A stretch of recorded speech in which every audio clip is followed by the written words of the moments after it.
yaitu soal latihan seleksi untuk guru agama, teman-teman. Ya, mohon maaf ya teman-teman jika suara saya kurang jelas karena di sini memang agak rame, tapi tidak apa-apa teman-teman, masih bisa membahas soal ini. Oke teman-teman, soal ini saya dapatkan dari teman saya untuk bisa dijadikan referensi bagi teman-teman di sana untuk menghadapi tes seleksi P3K tahun 2021 khusus guru agama, teman-teman. Oke, langsung saja teman-teman pada pembahasan soalnya, yaitu yang pertama, salah satu asas dalam hukum Islam adalah hifzul ma'al. Artinya adalah A. Melindungi agama, B. Melindungi diri atau nyawa, C. Melindungi harta atau properti, D. Melindungi kehormatan.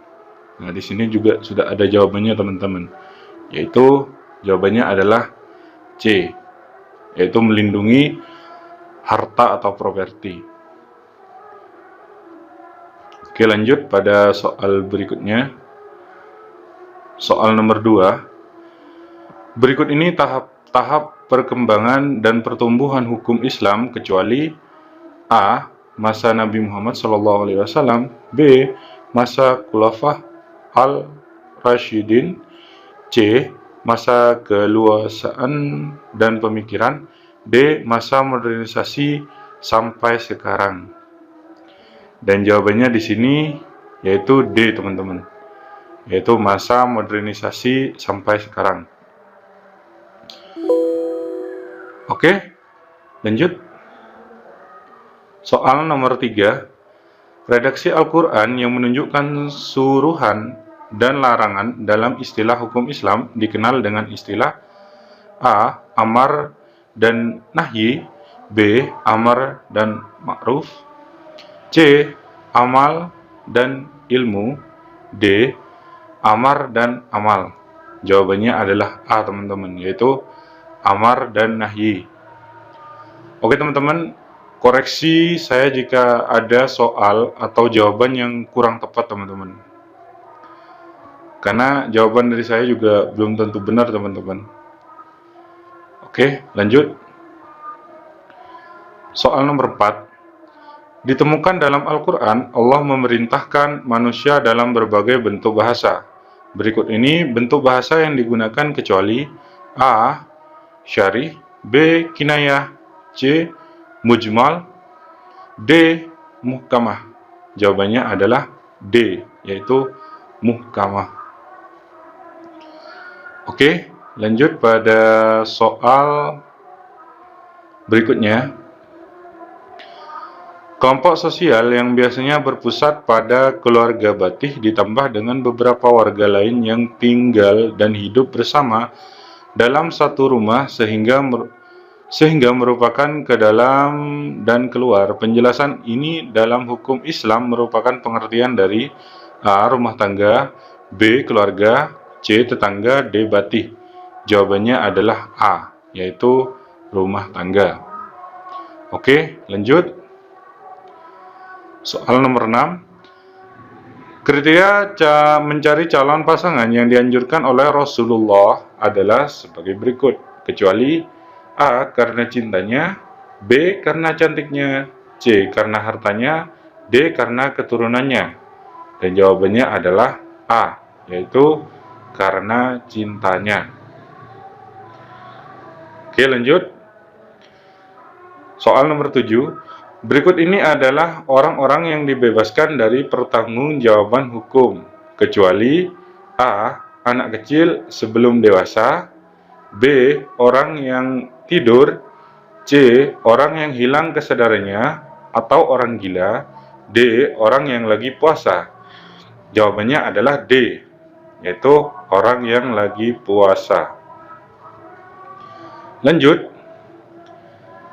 Nomor 8. Berikut ini adalah penjelasan tentang hukum syariat kecuali A. terdapat dalam Al-Quran dan kitab-kitab hadis. B. Syariat bersifat fundamental. C. Syariat berlaku abadi. D. Syariat hasil pemikiran manusia. Dan jawabannya adalah D, yaitu syariat hasil pemikiran manusia. Lanjut pada soal nomor 9. Para ahli hukum Islam mengelompokkan ayat Al-Quran dalam kategori, yaitu A. Qat'i dan Syanni. B. Syarih dan Mujmal. C. Am dan Khas.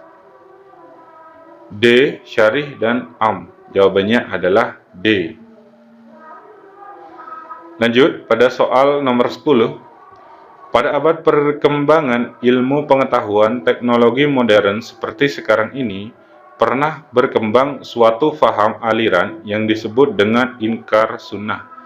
Pandangan semacam ini sejak abad 1 Hijriah telah ada dengan sebutan A. Faham Syafi'iyah, B. Faham Malikiyah, C. Faham Hambaliyah, D. Faham Zahiriyah. Jawabannya adalah B, yaitu Faham Malikiyah. Oke, lanjut pada soal nomor 11.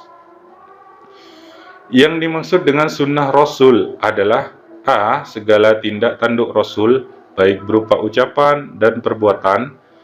B. Segala tindak tanduk Rasul, baik berupa ucapan, perbuatan, dan sikap. C. Segala tindak tanduk Rasul, baik berupa perbuatan maupun sikap hidupnya. D. Segala tindak tanduk Rasul, baik berupa sikap hidup dan perbuatan. Dan jawabannya di sini adalah B, yaitu segala tindak tanduk Rasul, baik berupa ucapan, perbuatan, dan sikap. Lanjut pada soal nomor 12. Secara ringkas, fungsi sunnah Rasul dalam hubungannya dengan transformasi nilai antara lain sebagai berikut, kecuali A. Penyampaian kalamullah Al-Quran. B. Penjelasan makna Al-Quran. C. Penetapan hukum yang tidak dijelaskan di dalam Al-Quran. D. Sunnah Rasul sebagai sumber hukum pertama dalam hukum Islam. Dan jawabannya di sini adalah D, yaitu sunnah Rasul sebagai sumber hukum pertama dalam hukum Islam. Oke, lanjut pada soal nomor 13. Uswah sebagai gaya hidup ideal Rasulullah merupakan cermin keteladanan di antara hal-hal berikut yang tidak termasuk dalam prinsip uswah adalah A. Perilaku Rasul dalam seluruh kehidupan sebagai keteladanan. B. Sesuai antara perkataan dengan perbuatan. C. Memaksakan penafsiran liberal terhadap sunnah Rasul. D. Dalam konteks hukum, menegakkan keadilan secara objektif. Dan jawabannya di sini adalah C, yaitu memaksakan penafsiran liberal terhadap sunnah Rasul. Oke, lanjut pada soal berikutnya, yaitu soal nomor 14. Secara etimologi, nikah artinya A. Pertikaian, B. Perebutan, C. Perselingkuhan, D. Kumpulan atau pergaulan.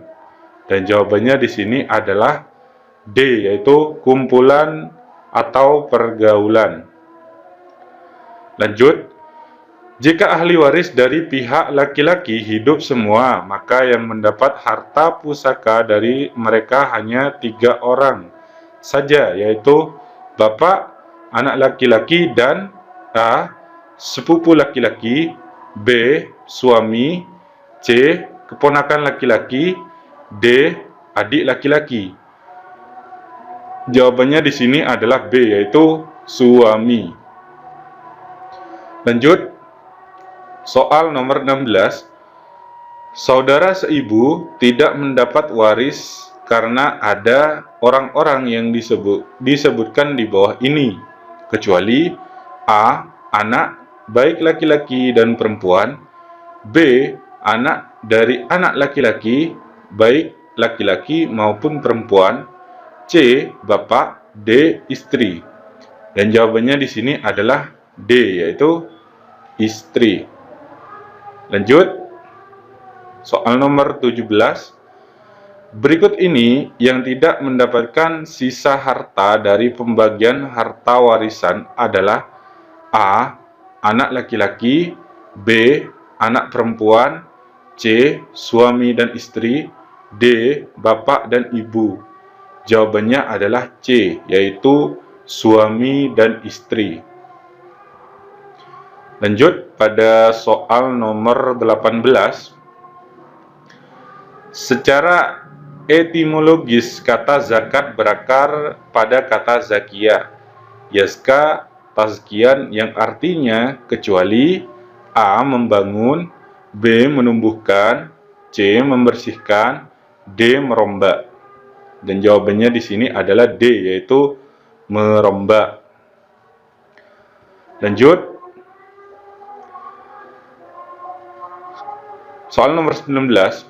Pernikahan asal hukumnya mubah atau boleh, tetapi selanjutnya hukum itu sangat tergantung pada kondisi atau keadaan orang yang bersangkutan. Nikah bagi orang yang telah cukup sandang pangan dan dikhawatirkan terjerumus kepada perzinaan. Hukumnya adalah A. Wajib, B. Sunnah, C. Haram, D. Makruh. Dan jawabannya di sini adalah A, yaitu wajib. Lanjut, hai sekalian pemuda, siapa saja di antara kamu yang mampu biaya untuk mengeluarkan syahwat atau jima, maka beristrilah, karena dengan beristri lebih menenangkan pandangan mata dan lebih menyucikan kehormatan. Dan siapa yang belum mampu, hendaklah berpuasa, karena puasa itu adalah obat baginya. Ungkapan di atas ini adalah A. Al-Quran, B. Hadis, C. Ijma, D. Qiyas. Dan jawabannya di sini adalah B, yaitu hadis.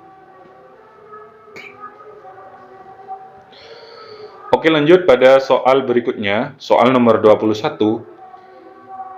Di antara wanita yang haram dinikahi adalah sebagai berikut, kecuali A. Keponakan, B. Anak paman atau bibi, C. Bibi, D. Mantan ibu tiri. Dan jawabannya di sini adalah B, yaitu anak paman atau bibi. Lanjut pada soal berikutnya, yaitu soal nomor 22. Berikut ini adalah rukun pernikahan, kecuali A. Calon pasangan, B. Wali, C. Dua orang saksi, D. Orang tua. Dan jawabannya di sini adalah D, yaitu orang tua. Lanjut, berikut ini adalah macam talak, kecuali A. Talak sunni, B. Talak syari, C. Talak raj'i, D. Talak 1. Dan jawabannya adalah D, yaitu talak 1.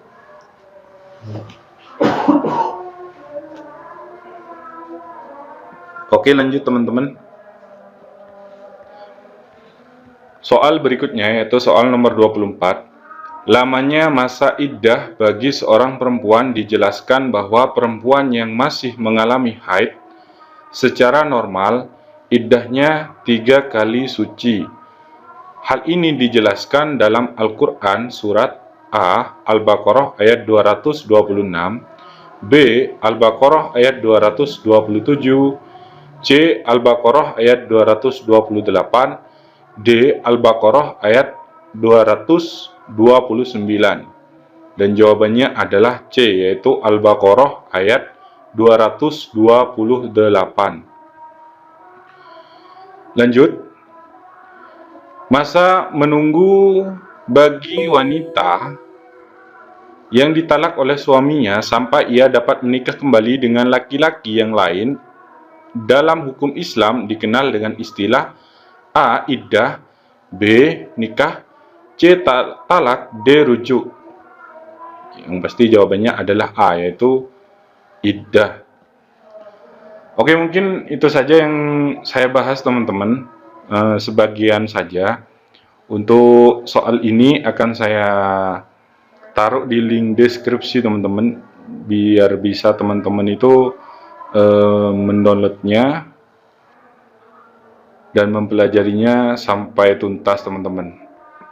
Oke, untuk setiap harinya saya akan menyediakan soal-soal yang untuk bisa kita bahas guna mempersiapkan tes P3K pada tahun ini teman-teman. Semoga kita semua diberikan kemudahan, kelancaran, dan kelulusan menjadi ASN pada tahun 2021 ini. Amin.